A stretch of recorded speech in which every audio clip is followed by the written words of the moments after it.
And all right, hey there, folks. Welcome back.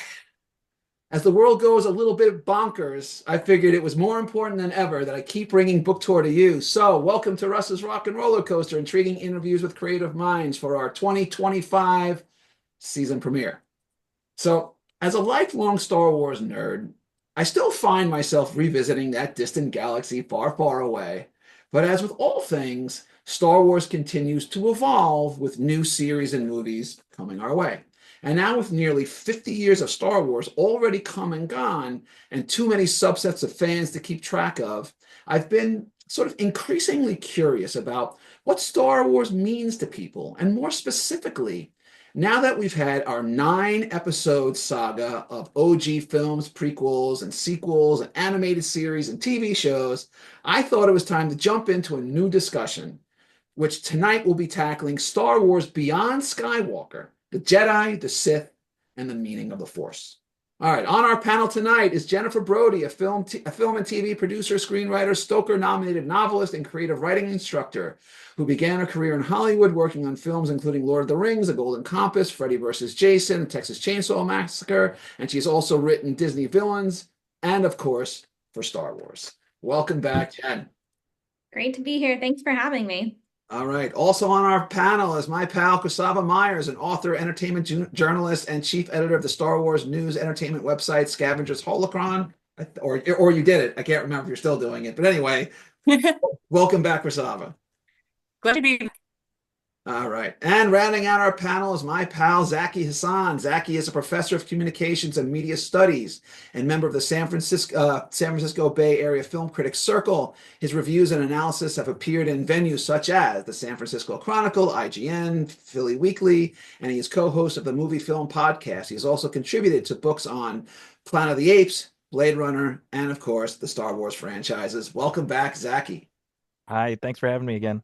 All right, guys, and you see, so I got this is actually from my I got a little Sithy shirt, and I got my little there we go. I got my R2. This is actually a piggy bank full of coins. There you go. So here we go. All right. So we obviously started out Star Wars wise with Luke and Leia and crew, and well, they've had more than their share of screen time. But before we dive a bit deeper, I want to ask you guys, now that we've had all this kind of time and movies and time to reflect, what has that original cast of characters meant to you? And do you think we've reached the point where you've had your run, good for you, but it's time to explore some other corners of that particular galaxy? And I'm going to start with Krasava. Oh, that's such a hard question because I feel like the sequel trilogy just didn't do the legacy characters justice. So it's kind of like this mixed bag of, yes, I want more of them, but it's like the actors have, Carrie Fisher unfortunately passed away, and the others have all moved on with their roles. It's like I kind of like want to go back and like explore them more. But at the same time, I'm so disappointed with the sequel trilogy. I want to move on. And there's so much other stuff that's happening in the galaxy. I feel like it might be better to just put those three characters aside and go and see what else is out there now. All right, Zaki, what about you? Yeah, I think to some extent, uh, the OT characters will always be my Star Wars. When I think Star Wars, I picture them standing together with their, in a publicity still with their blasters pointing out. Uh, and so that'll always be my default. But one thing I've learned, through uh my nieces and nephews and my own kids is Star Wars is a very big universe, and so there is room to explore a lot more. I think uh would I like to see new canonical, maybe something animated that fills in the gaps between the original trilogy and the sequels with those original characters? I'm down for that. But as far as live action, yeah, I agree. I mean, I think we probably need to close that box. And luckily, Star Wars is a very interesting galaxy to visit. So, there are more avenues to explore.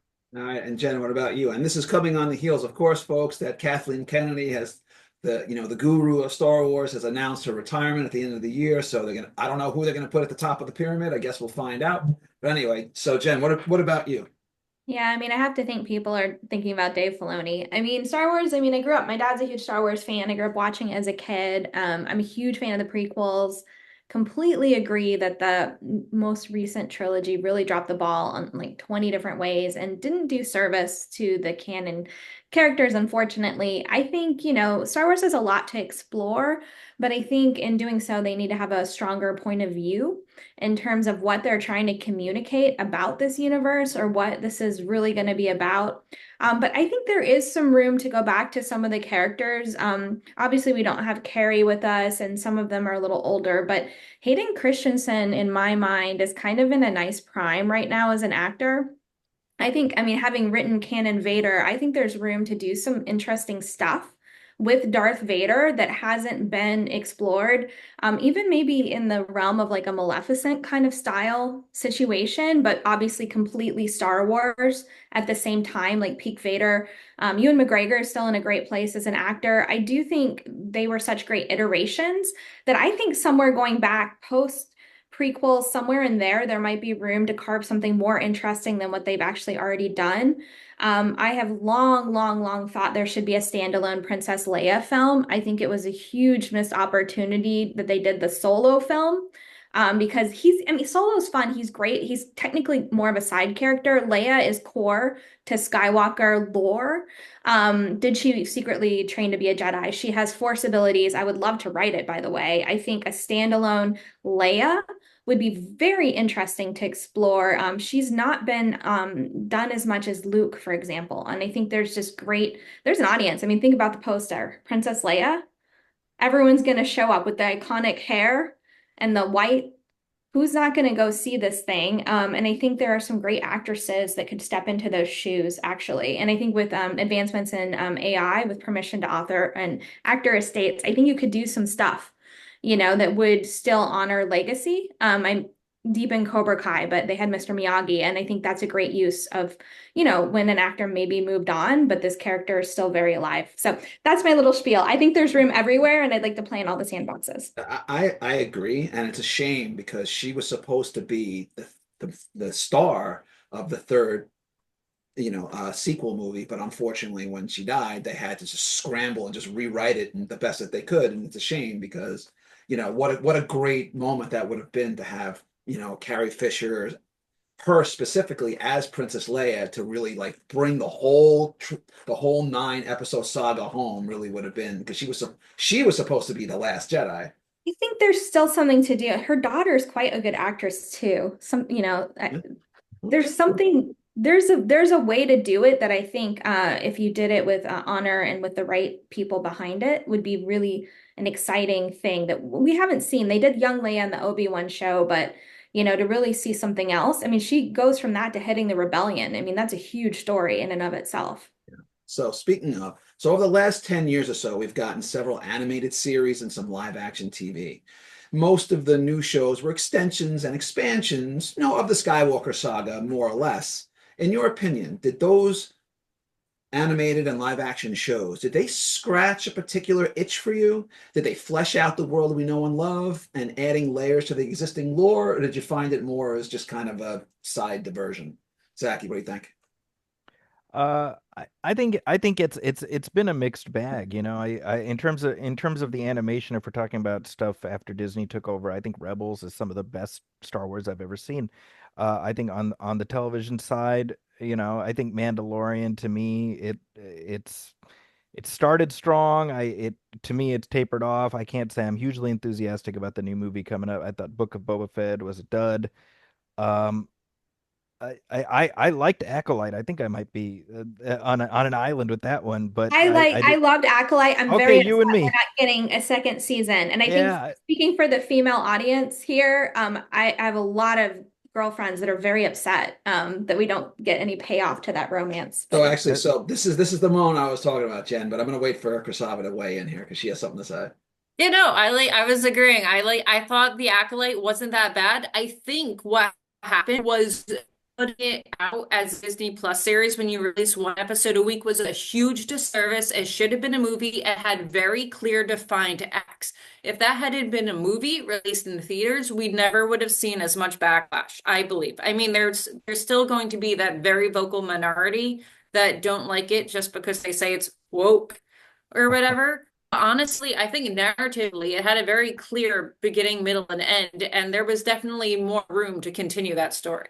I mean, personally, I hated the Acolyte, like passionately hated it, but not because I had no issue at all that there was many female characters, all good, people of color, all good, queer, all good. I have no issue with that at all. I just thought the execution from beginning to end was awful. Acting terrible, directing was awful for me. There was just so many, they dropped the ball in so many ways for me. And in particular, Well, Russ, I think you're right about a lot of that because for me, the execution was highly uneven.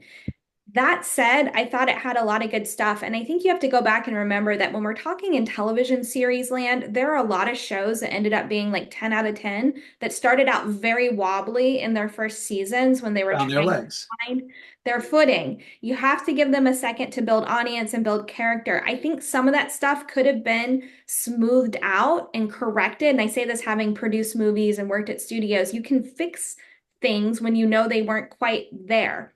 What I liked about it was the gray Jedi stuff, like the moral ambiguity, this idea that the Jedi aren't necessarily only the good guys. And we finally got a sexy Sith again. Like, bring that more. I think the showrunner did herself and the show a lot of disservice by being too political in the kind of press, where it really detracted. I am quite tired of, and this is a problem I think with Marvel and Disney as a whole, too much agenda pushing versus letting the story tell the story and whatever themes it has, let those resonate with viewers however they receive them. I think trying to shove things down people's throats is never a great idea. Even if you do have a strong point of view and a message that's highly important to you. And I think some of that stuff could have been pulled back a little, and that's just a bigger note in general. I think we'll see some correction, hopefully. I actually disagree slightly with you. So you said that we're giving some Jedi gray area. See, that wasn't my issue. I like the gray. Yeah, But the gray is hey, great. That was one of the best parts of it. but for me, it wasn't gray. Oh, The agenda was every single Jedi is a moron or corrupt. And that was the agenda. And that was their mission in what I saw. And I'm like, I hate this. You're telling me that these characters that I've loved for 50 years, all of them suck. They're all really kind of just horrible, and they're idiots, and they're corrupt, and they're kind of evil. And I don't have any interest in watching that. If it was like, hey, we got some issues here, we got to address it, I'm all for that. But I didn't, and we're going to dive a little bit deeper into this as we later because there's more stuff to go on. I don't want this to be all about the you Acolyte. don't have to go into, I mean, I think because it's the High Republic, we're seeing a time where they ruled, and the prequels touch on this a little bit because, I'd make the argument that Anakin was profoundly mishandled by the Jedi Council, and they were as responsible for a lot of what happened to him as Palpatine. And I think this is an era before where we're seeing some of those mistakes in action. Yeah. I think it's very interesting politically speaking, but I hear you on the criticism too.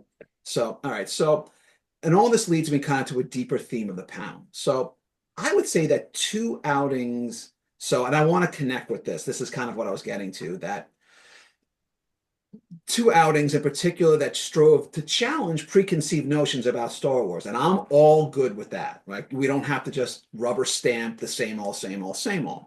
So you got The Last Jedi on the big screen, and you kind of had The Acolyte on TV. They were both divisive, and clearly I have some strong feelings about it, but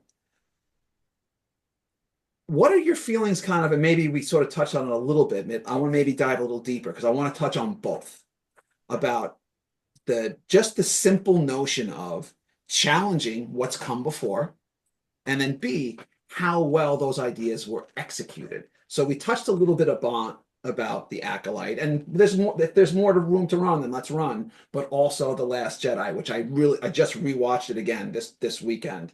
So Krasava, what do you think? So there's the idea of we can challenge what came before. That's conceptually if you like it or not, and then B, how well you think they did it.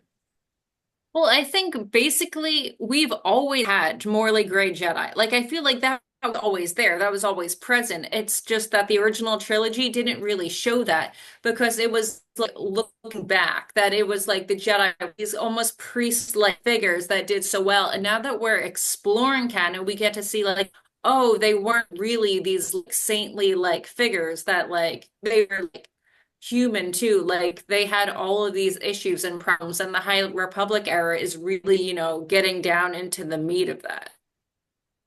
Exactly. What do you think? Totally agree with that. I well, I think I've said before, I can't remember if it was with you, for me, Last Jedi is my favorite of those of the new trilogy.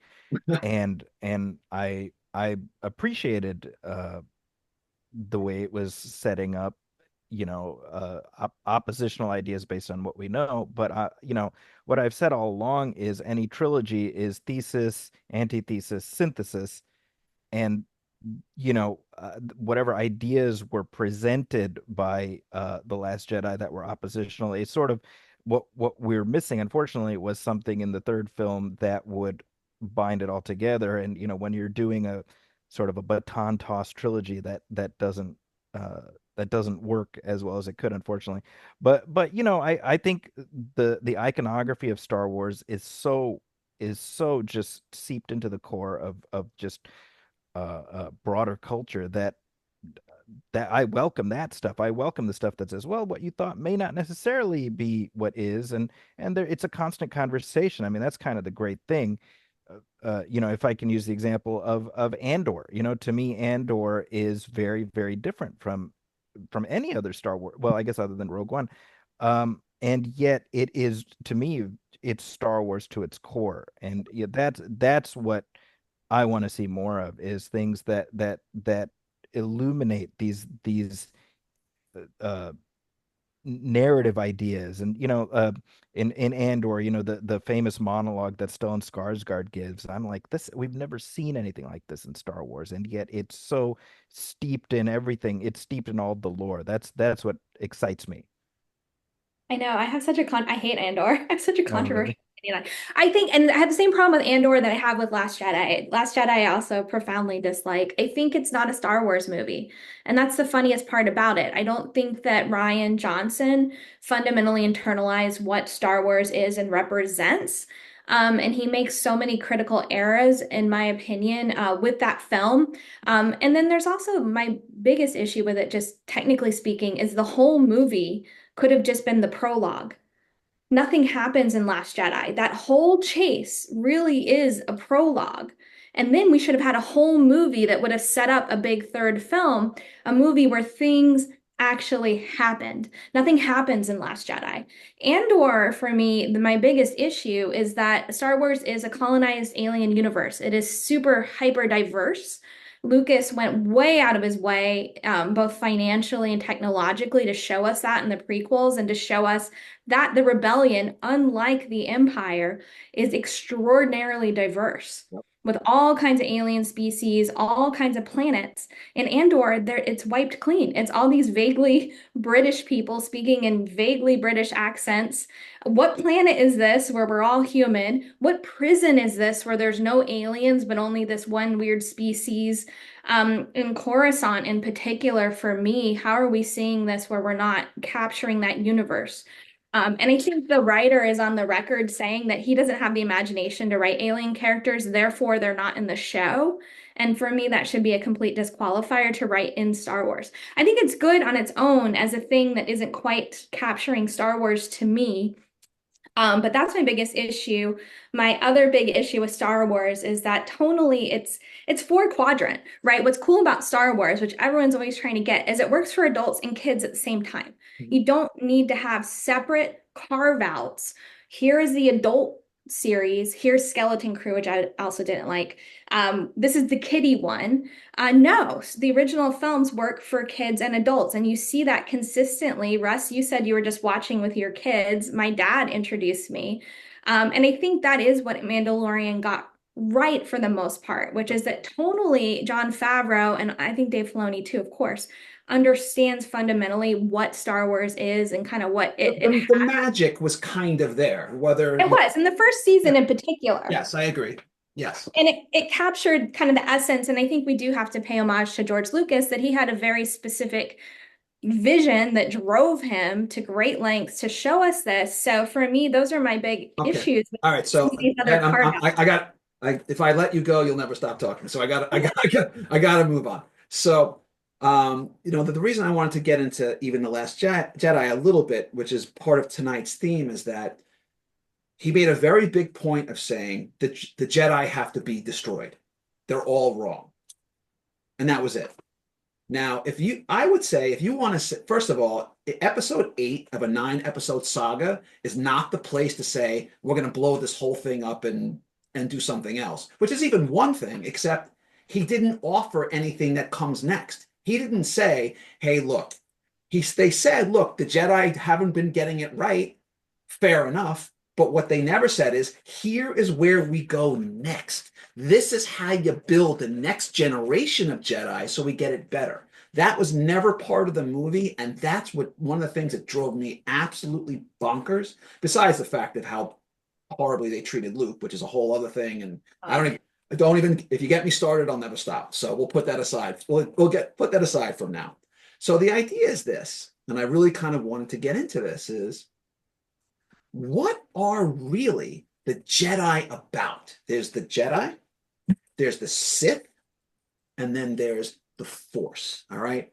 So beyond the pure adventure of most of the shows and the movies, there was, as we'll call it, this magical element, which is the Force, right? And as it pertains to Star Wars, it's, exactly how significant is that element being part of this larger galactic space opera? What does the theme, the ideas of the Force bring to Star Wars that maybe you don't see in Battlestar Galactica or The Expanse or anything else? All great in their own ways. But this has something magical quality to it, I think, that really makes it different. So Jen, talk a little bit, a little bit about that.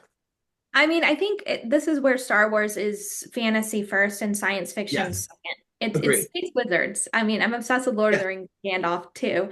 And there is this beautiful purity and corruption, forces of good and evil. And I think you're seeing very human characters grapple with great power invested in children, a lot of times orphans, obviously is thematic to Star Wars.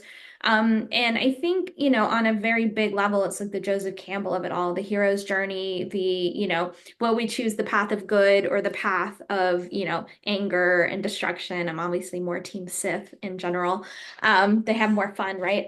So I think that's kind of the mass appeal of it that really differentiates it from the other properties you cited, or, I love Star Trek in its own right. And they dabble a little bit in places. And I think the Force is super important. This may be unpopular. I think when Star Wars does not have core Jedi characters and core Jedi themes, it's not as good.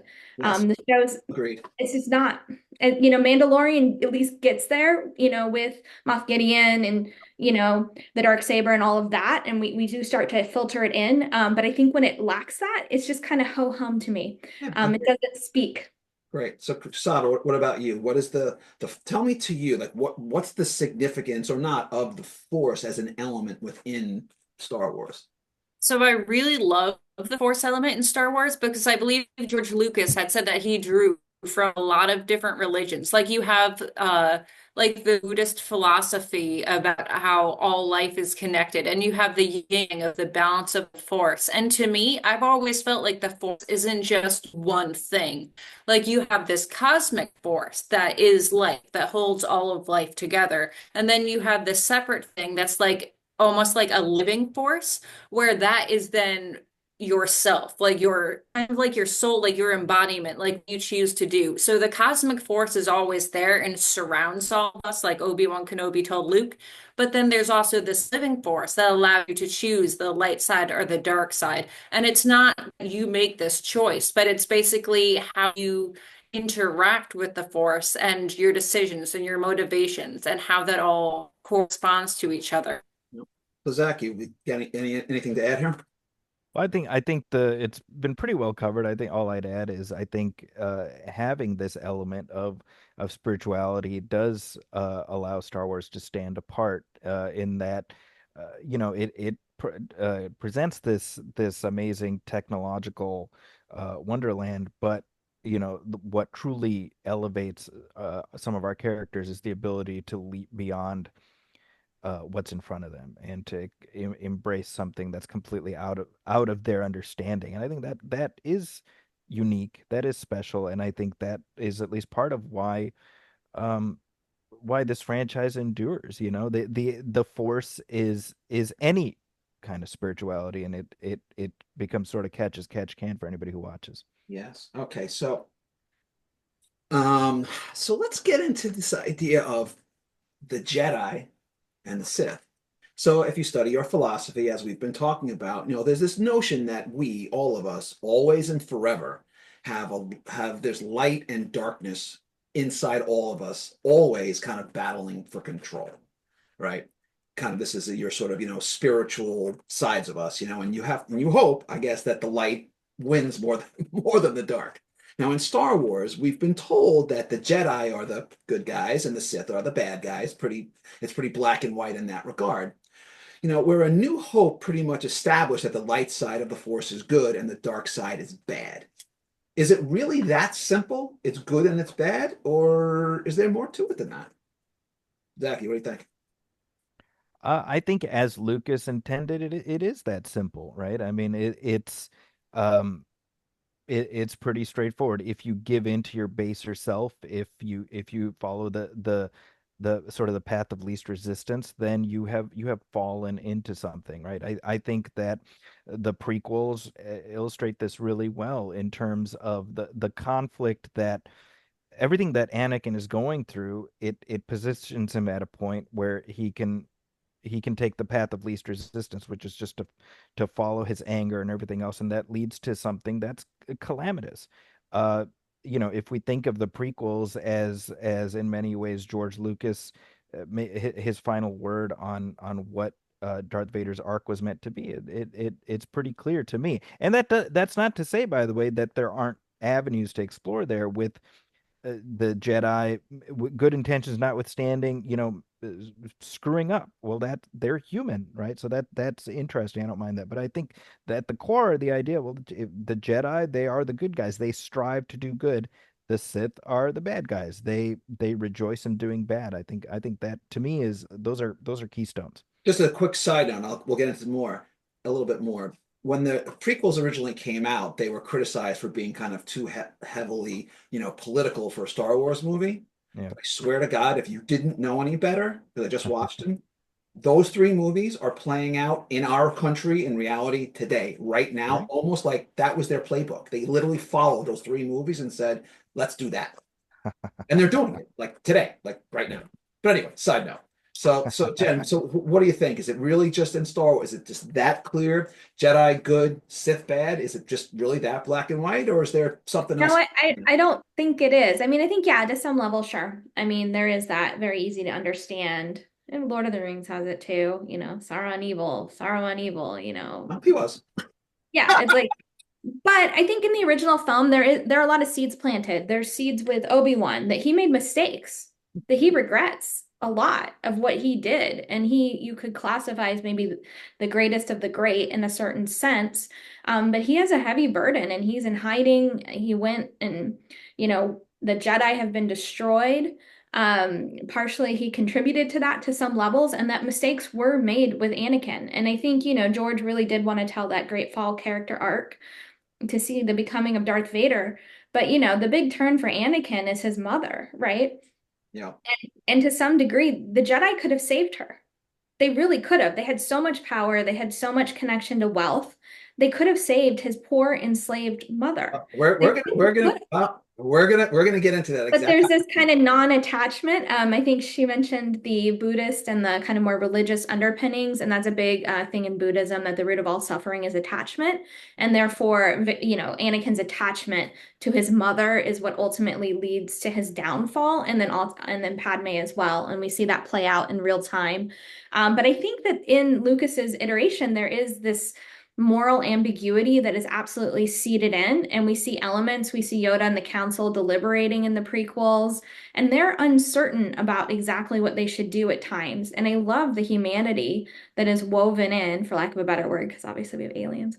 And I think it sets up for a deeper exploration. My final note is just that I think, to be good, you have to face the evil within yourself. I love seeing that with Luke grappling with the darkness. I liked it in Rey. I wish they'd fleshed her out a lot more. And I think Luke has to face that to ultimately kind of be the savior. I would have made him the villain in the new films, though. That's my big thing. He would have turned his nephew to Sith. In the 30 years, he went into hiding. He went dark like his father. He didn't complete his training. And I think then you would have had great sequels. Brother versus sister. Kylo Ren makes more sense. And they're terrifying. And Mark Hamill plays great villains. But that's a side note. That would be a very cool story, but it's not one I would ever want to see on film because it would just break my heart too much. But I hear you. It would have been great. Krasava, anything to add, or are we good here? I love the way Jennifer words everything so beautifully, so I feel like there's not like a lot to add, except that the path to hell is paved with good intentions. Like, I don't want to go back to the Acolyte because we could talk about that for the next 8 hours.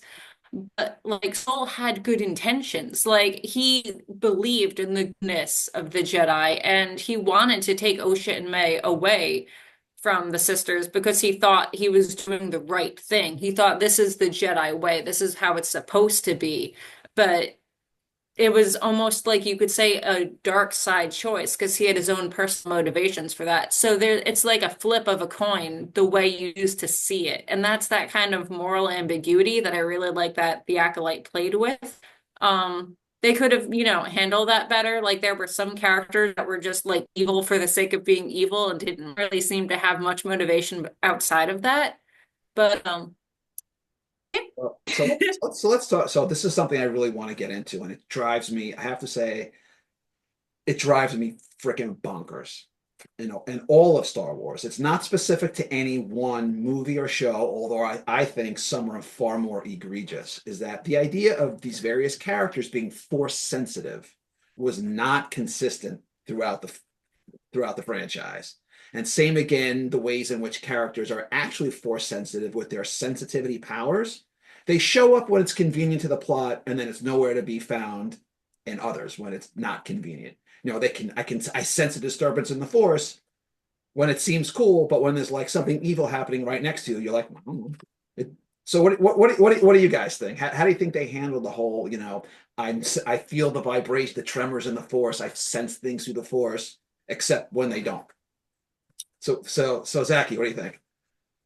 Yeah, look, I mean, this is this is an issue going back to this is something I've said several times where you've got, in the original Star Wars, you have Han Solo's like, I don't believe in the Force, and it seems like a lot of, flim flam or whatever. And then we get the prequels, and you got Jedi who are just flying around and doing all this stuff. I'm like, if you got people like armies of people doing this, and it was like 20 years ago. It wasn't that long. Are you telling me you don't believe any of that? It like at least if you watch the first film, the idea is like the Force. It's like it's subtle enough where you kind of be like, is that real? Did I? I don't know, right? And so it is. It's whatever the writers need it to be. And I guess for me, I've just sort of been at peace with that. I'm like, well, that's just what it is because there's no upper limit. They've never defined, well, what can't the Force do? So it's just it's like a Swiss Army knife, It's just whatever the plot requires. I know that's what they've done. I don't know if that's a good thing, but it's No, what they've done. I don't think it is, but I'm just like, well, I guess this Christoph, is what do you think where we about are. the whole, I sense things except when I don't, except when I do, except yeah, like it's a problem with the writers that each writer, like Ryan Johnson, had no business writing anything because he has no concept of Star Wars. But that's which is odd because he worked on the animated shows too under Dave Filoni, which doesn't even make any sense to me. But that's a whole right. It's just like a whole like. Wait, Go back to the question So again. ultimately, it's like this. So Think you've got about this the war, but sequel we're trilogy. told I'm like, from the very beginning, right? So let me give you an example. I mean, and there are tons of them. In the very first movie, what happens with Obi-Wan? He tells us what the Force is, right? It's this energy field that binds the universe together, blah blah blah. And he's on the Falcon, and when Alderaan has been destroyed, which was 80 gazillion light years away from wherever he was, he feels this, right. I feel as if a billion voices cried out in terror when suddenly silenced. He can sense that from like 80 gazillion years away. But Palpatine is sitting right next to you, and everyone's like, "Gee, I don't know where this evil is coming from." He's like sitting okay, right so next to that you, that and I nobody. think we can blame on plot convenience, but overall, I feel if you want like an in and lore answer, I feel like that has to do with like the vibrations between like the cosmic force and the living force, if you view it in a very spiritual sense. I think the midichlorians, love it or hate it, how we brought that into the franchise, that kind of measure your, ability to kind of like respond to the living force. I think basically, No, when big things could not happen, that's the even cosmic causing tell a me. huge You're gonna tell ripple. me Yoda couldn't sense the fact that Palpatine was like in the next room? Really? That specific thing. Definitely. Okay, you know what? Let Jennifer take this. She's got something to say. As an author, we call this the hand wave stuff. Like when I write science fiction, my science fiction tends to be a lot more grounded. Fantasy authors, you can hand wave quite a bit. I do buy into this idea that someone as powerful as Palpatine could shield himself so that you couldn't see through certain deceptions. Kind of the same way, you could do that in a fantasy book. I believe that the more powerful have ways to kind of hide what they're doing and disguise it, and obfuscate from anyone kind of figuring it out. I think she has a great point about this kind of larger spirituality of the living force. So when a whole planet is destroyed, and because Obi-Wan is kind of living this very Buddhist life, for lack of a better word, of non-attachment, and that he might be more sensitive. Plus, it takes place in a time where whoever's using the force is almost gone.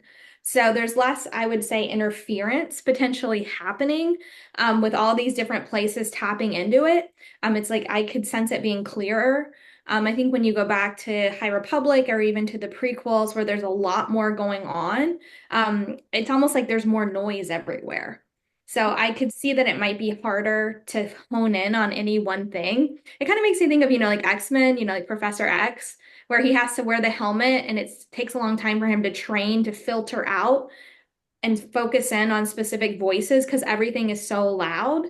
I could buy into something more like that. But Russ, you're not wrong. It's all over the place. And I think when they brought in all these different creators with different sort of agendas and ideas, it has blurred even more from the Lucas iterations, where I know there was sort of this argument about, do we do midichlorians? Is that what it is? And I think it has diluted some of the meaning of some of these things to a certain level.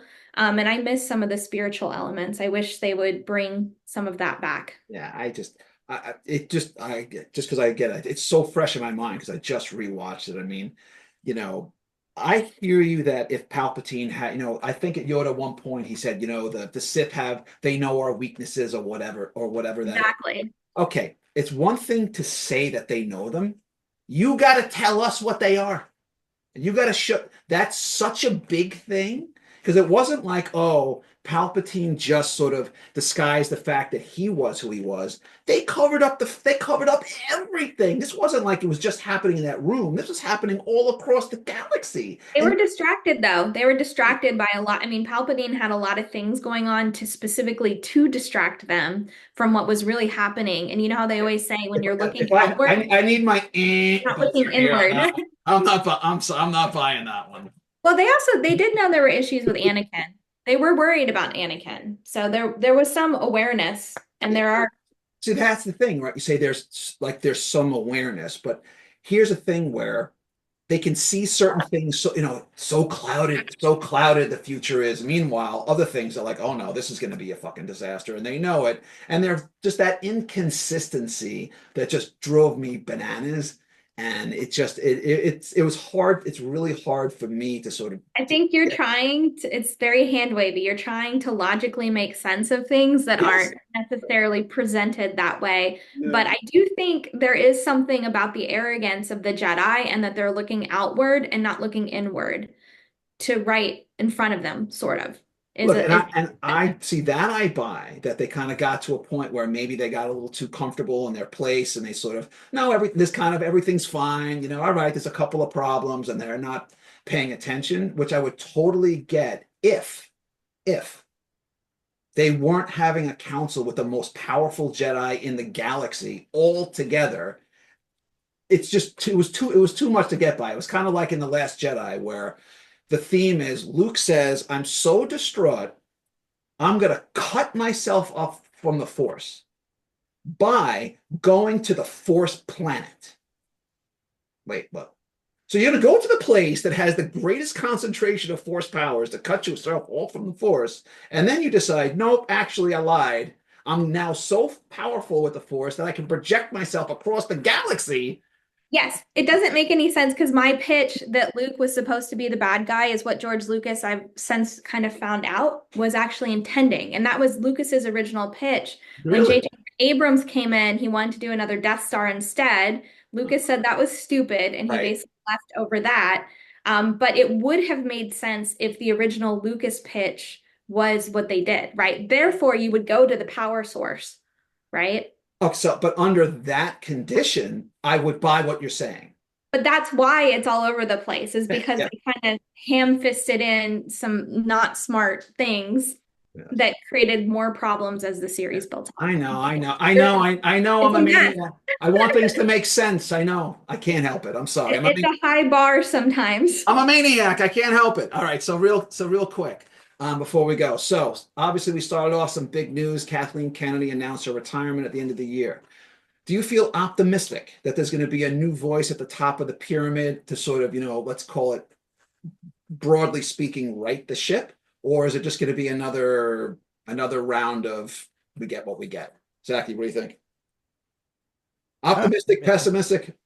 I am by nature an optimistic person, so I choose to be optimistic. But I have concerns. I think the thing that needs to happen, in my opinion, with Star Wars is we need to increase the scarcity. It needs to be made special again by virtue of not being a spigot that's constantly on. And I think whoever comes in next, that will not be part of their remit. And I that's the concern I have. I also think I was discussing this with somebody this morning. I'm like, who would want this job? My God, it's like you're just gonna get kicked around No like matter a what you ball, do. Yeah. right? Like, like it seems pretty thankless to me. So those are the thoughts I have. But I choose to say, I choose to be hopeful. Let's put it that way. All right. So Jen, what do you think? You got any hope, or what do you think? I do. I am also always like Zaki, very hopeful because these are things I absolutely love to the ends of the earth and back. It's the reason I literally write them for a living. That's how much I care. I would love the job. I think that it's a huge sandbox. I think there's so many great elements. I think the key is someone who comes in needs to have a real connection to the core original Lucas source material. Yes. The same way I would say Marvel, they all these properties have the same problem. Pixar, there's too much quality control has gone, been flushed down the toilet. The scarcity, it used to be, such an event. I literally waited overnight for tickets for episode 1 in college and like slept outside with my friends. Mhm. It was such a big deal, such a big deal. And I think, reconnecting, because at its heart, Star Wars is space opera. It is Greek tragedy in outer space. It is family sagas and family drama. I would love to see it go back to some kind of core where we can still have that and it means more and also service some core characters. I think there's a lot to mine there, but I think it needs a big reboot from what's gone on since George Lucas exited to now. I think Okay. there's been a lot of just bad decision making on choices and Okay. All right. So we got to move on. Krasava, any final thoughts? So I'm a bit more of a pessimist, or I say a realist. I like to expect the worst and then be pleasantly surprised when it doesn't all go up in flames. But I'm a little bit concerned because I think that, the people who enabled Ken Kennedy are still there. So if they're not leaving, the problem still remains. And I think going forward, they need to maybe do like a DC Studios approach where they pair a creative like John Favreau or Dave Filoni, who George Lucas himself mentored, and pair it with an executive. So that gives Filoni the opportunity to really focus in on the creative, the canon, keeping everything like and streamlined. And instead of making a sequel trilogy and just, well, whatever, just figure it out along the way, Yeah. that Yeah, there's an having a plan in plan would be place a as good where things idea. go. That Kathleen Kennedy allowed those three prequel sequel movies to be made without a three-movie arc in mind was complete Insane. madness. But that's a whole Oh, Insane. that's a I don't. whole different thing. All right, but that's okay. That was great. But now it's the time for their special segment where we spin the wheel.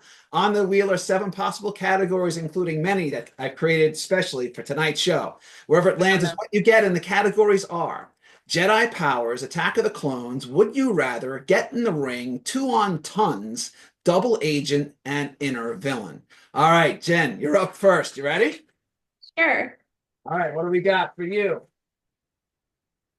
Jen, we got Inner Villain. Oh, okay, let's see. What kind of madness did I It's come like it knows I'm here. does. I know, I know. All right, we've had tons of stories about the Jedi and Sith, rebels and empire, but ultimately, are Star Wars stories about good versus evil or the possible villain within us all?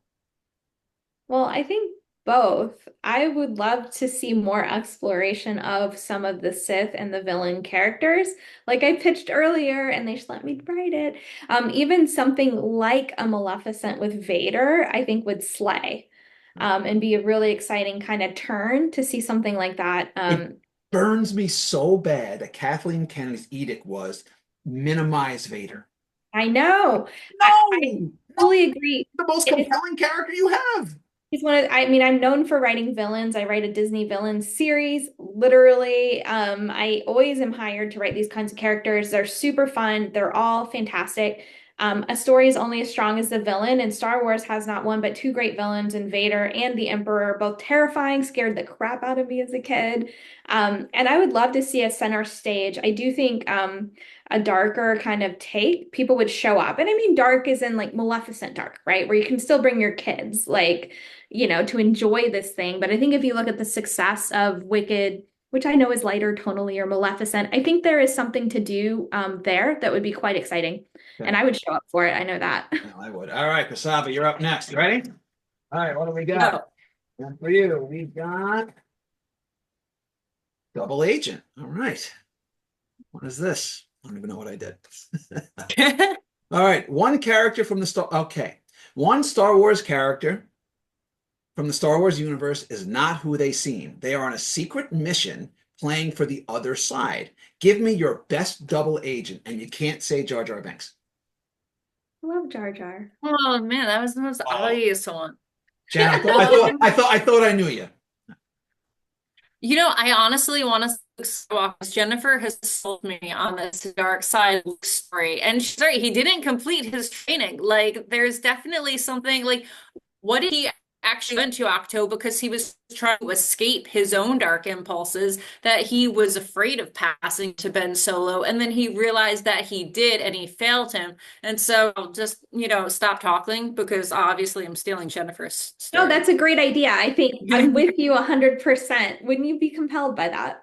All right, all righty. Like, it's a great idea.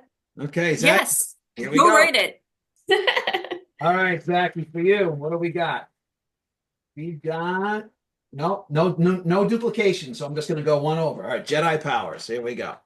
If you woke up one day and discovered you had Force powers, be honest, would you use it all for good, or would you find a few choice individuals and take care of business? Wow. Tell the truth. Given everything we've talked about today, it would be very, very hard. But I would try to do the right thing. Now I'd say I would try to do the right thing. Well, that's the struggle. I might I need to would, fuck some shit up. I, well, to be fair, Anakin thought he was doing the right thing. I would, I would use my abilities in the way that Master Yoda would want me to.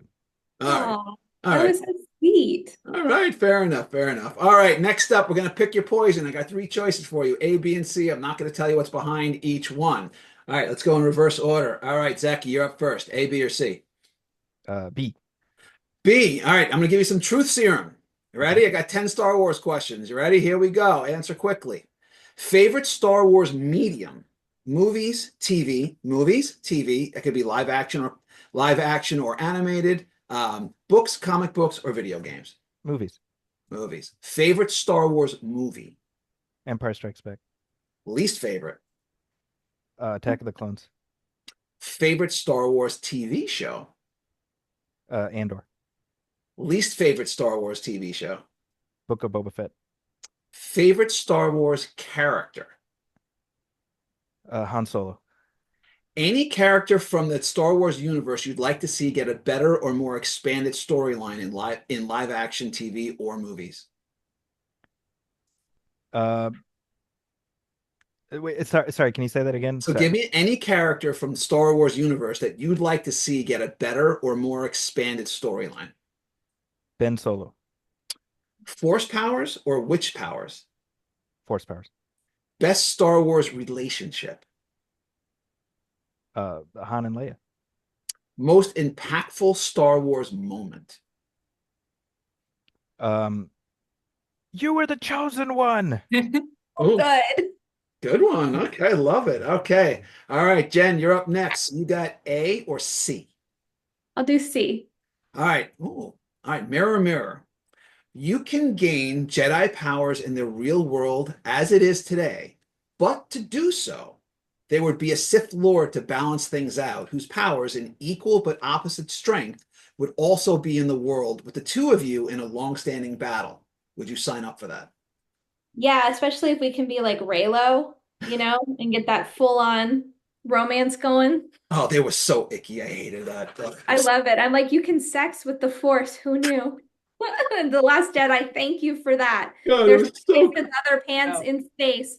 Who so, knew? so creepy, so icky. I hated I it. feel like some BDSM was going on there, potentially. Little He had 50, the leather.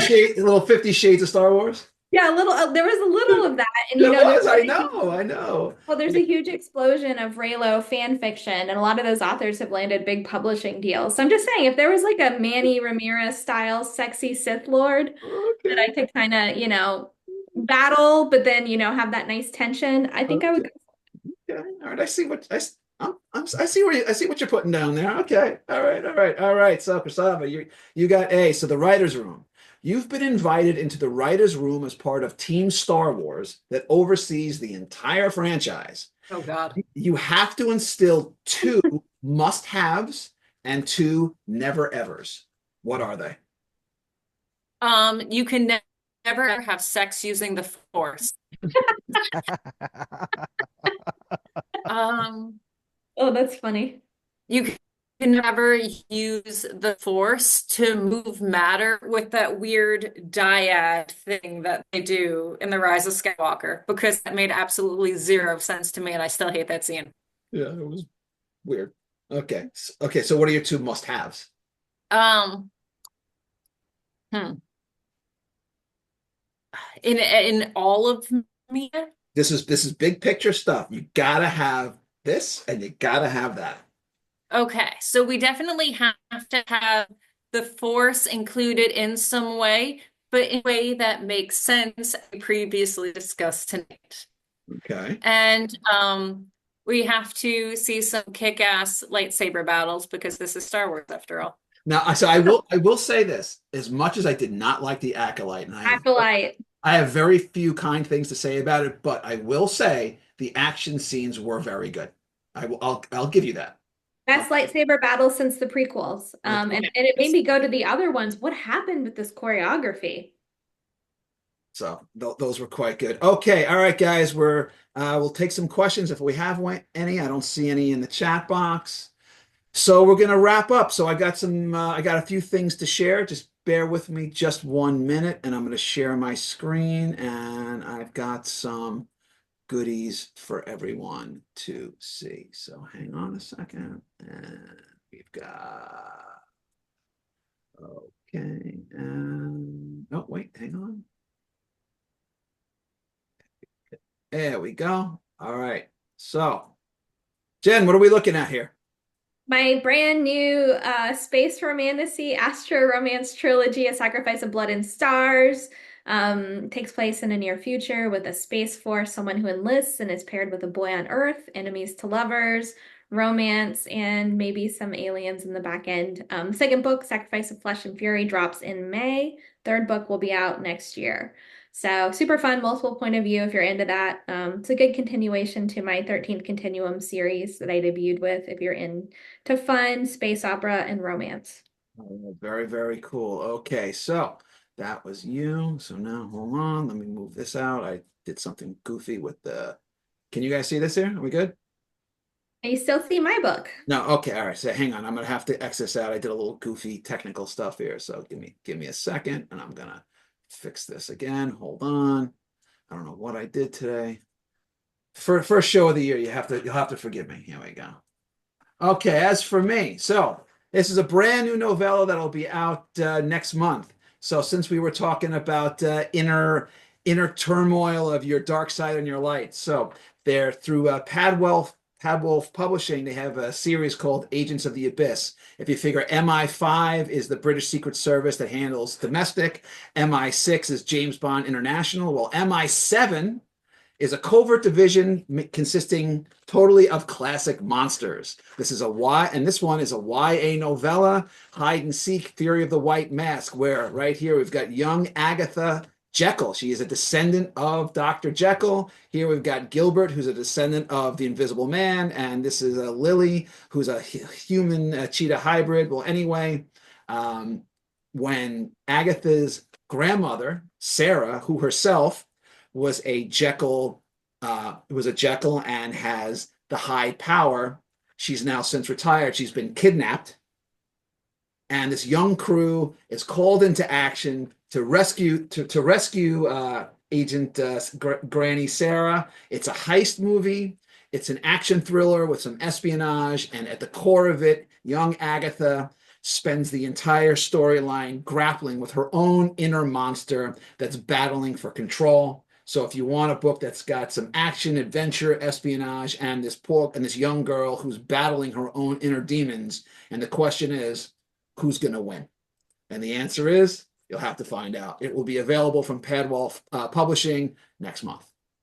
All right, guys, that's our show.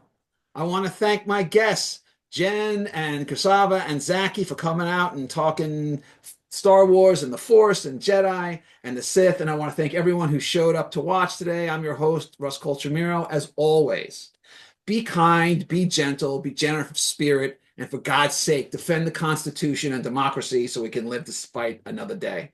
And I'll see you all next week. Take care, guys, and thanks again. Bye now. And that's our stuff.